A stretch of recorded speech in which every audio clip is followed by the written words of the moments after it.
பக்கமா நீயும் நானும் அப்பதான் வாழ தோணும்.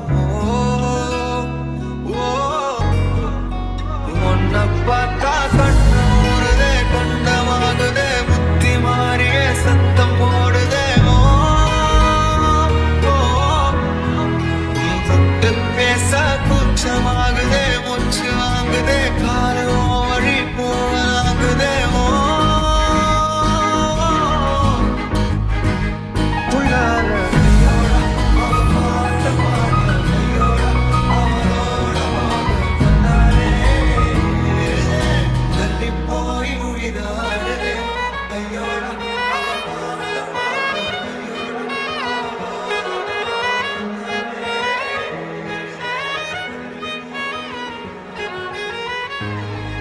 Thanks to Jolo Birthday for making this event ever memorable.